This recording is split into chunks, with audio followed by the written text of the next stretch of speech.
भाजपचे आमदार सुरेश धस आज मुख्यमंत्र्यांची भेट घेणार आहेत। त्यामुळे या भेटीकडे सुद्धा सगळ्यांचे लक्ष असणार आहे। आमदार सुरेश धस आज मुख्यमंत्री देवेंद्र फडणवीस यांची भेट घेणार आहेत आणि या प्रकरणामध्ये संतोष देशमुख हत्या प्रकरणामध्ये उज्ज्वल निकम यांची नेमणूक करण्याची ते मागणी करणार आहेत। बीड जिल्ह्यात काही अधिकारी वाल्मिकराच्या मर्जीतले आहेत असा धस यांचा गंभीर आरोप आहे आणि बीडमधल्या अशा काही पोलिसांची बदली करण्याची देखील ते मागणी करणार आहेत। मुख्यमंत्र्यांना भेटून संबंधित अधिकाऱ्यांची जिल्ह्याबाहेर बदली करावी अशी मागणी आज धस करणार आहेत। त्यामुळे या भेटीमध्ये आणखी काही महत्त्वाच्या मुद्द्यांवर चर्चा होतीये हे सुद्धा बघणं महत्त्वाचं ठरणार आहे।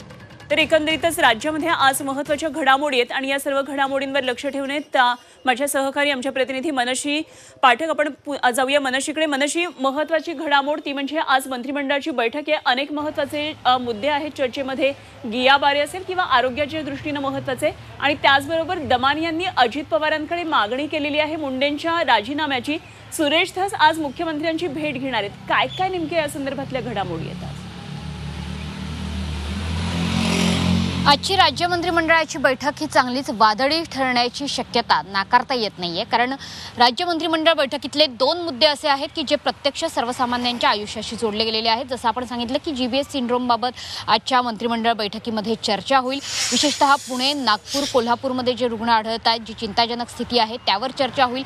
त्यावर आणखी राज्यभरात काही ठोस उपाययोजना करता येणार आहेत का, त्यावरही काही निर्णय घेतले जातील। दुसरी गोष्ट म्हणजे एसटी भाडेवाढीच्या विरोधात जो काही सूर उमटतो आहे त्यावरही चर्चा होण्याची शक्यता नाकारता येत नाहीये।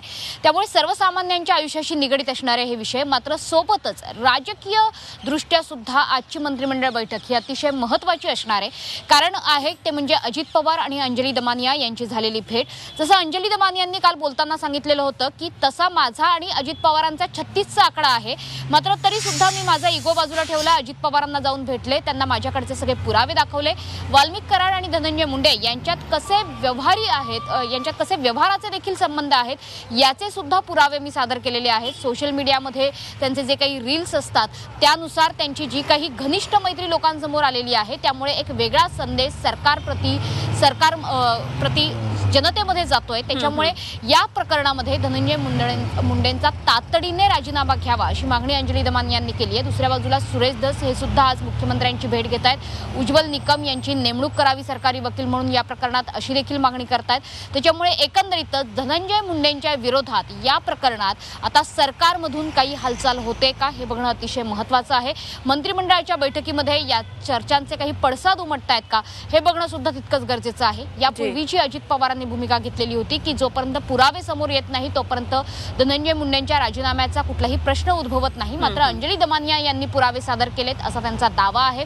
इतकंच नाही तर त्यांनी अनेक कागदपत्र म्हणजे बँकांचे व्यवहार यांची देखील कागदपत्र सादर केलेली आहे। राजश्री मुंडे यांचं देखील त्यांनी नाव घेतलेलं आहे। त्याच्यामुळे एकंदरीतच या प्रकरणावर आज महाराष्ट्रभरात नेमकं काय घडतंय आणि त्याचे पडसाद मंत्रिमंडळाच्या बैठकीत उमटतायत का हे बघणं अतिशय गरजेचं आहे। जरूर या घडामोडींवर लक्ष ठेवून राहा मनश्री। आपण वेळोवेळी चर्चा करूया। धन्यवाद तुर्तास दिलेल्या या माहितीसाठी।